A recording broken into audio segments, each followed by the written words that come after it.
আমরা অনেক ছোট থেকেই প্রিপোজিশন নিয়ে কাজ করা শিখি এবং এই ছোটবেলা থেকেই প্রিপোজিশন নিয়ে প্রতিটা পরীক্ষায় ভুল করে থাকি। আমাদের সবগুলো প্রিপোজিশন একটা মাত্র চিত্রের সাহায্যে খুব সহজেই মনে রাখা যায়। এই সহজ ফর্মুলাটা যদি তুমি আজকে থেকে জেনে যাও তাহলে আর কোনোদিনই হয়তো বা প্রিপোজিশন নিয়ে ঝামেলায় পড়তে হবে না। সো তোমরা যে বৃত্তটা এখানে দেখতে পাচ্ছ, এই বৃত্তটিকে ধরে নাও তোমার সেই বস্তু বা অবজেক্ট। ঠিক আছে, সো এই অবজেক্টের তুলনায় প্রিপোজিশনগুলো কিভাবে হবে এই সবগুলো তোমাকে বলে দিচ্ছি। সো প্রথমে কোনো কিছু যদি কোনো কিছুর সারফেস টাচ করে থাকে এভাবে, সেহেতু সেসব জায়গায় অন হয়। যেমন the marker is on the table, তার কারণ হলো মার্কারটা টেবিলের সারফেস টাচ করে আছে। যদি মার্কারটা উপরে থাকতো তাহলে দুটো জিনিস হতে পারতো। সো যখন উপরে থাকে তখন অ্যাবাভ হতে পারে অথবা ওভার হতে পারে।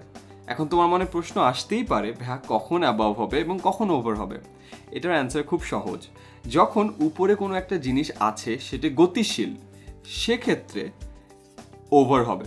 আমি গতি বলতে এখানে প্লে বাটন দিয়ে বোঝানো হচ্ছে।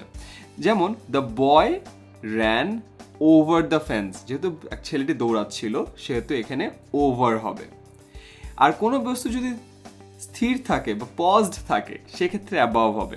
যেমন আমার মাথার উপর যদি ফ্যান থাকে বা যদি লাইট থাকে তাহলে আমি বলবো the lights are above my head. কেন? বিকজ লাইটগুলো আমার মাথার উপর স্থির আছে। এবার দেখা যায় কোনো কিছুর ভিতরে যদি কিছু থাকে সেক্ষেত্রে ইন হয়, এটা তোমরা সবাই জানো।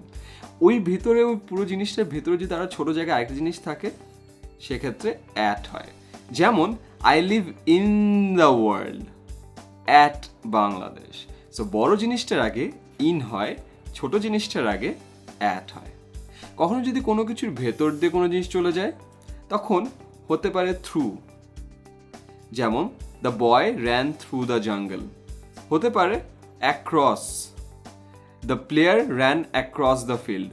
হতে পারে into, I ran into my room. তো কোনো কিছু ভেতর দিয়ে গেলে আমরা থ্রু, অ্যাক্রস, ইনটু ব্যবহার করতে পারি। কোনো কিছু যদি নিচে থাকে তাহলে অবশ্যই আমরা আন্ডার ইউজ করতে পারি অথবা বিনিথ ইউজ করতে পারি। পাশে যদি থাকে তাহলে বিসাইড, এবং বিসাইডের পরিবর্তে আমরা বায়ও লিখতে পারি। উপরে হলে আপ, নিচে হলে ডাউন, এটা তোমরা সবাই জানো। কোনো কিছুর চারপাশ দিয়ে যদি থাকে তাহলে কি হয় জানো? তাহলে হয় হলো অ্যারাউন্ড। সো এখন তুমি চিত্রটি দেখো, দরকার হলে এটা একটা স্ক্রিনশট নিয়ে রাখো, কারণ এই একটা চিত্র দিয়ে তুমি তোমার প্রিপোজিশনের সবগুলো সমস্যার সমাধান করতে পারবে এবং একবার এটা রিভিশন দিলেই সবগুলো প্রিপোজিশন মনে পড়ে যাবে।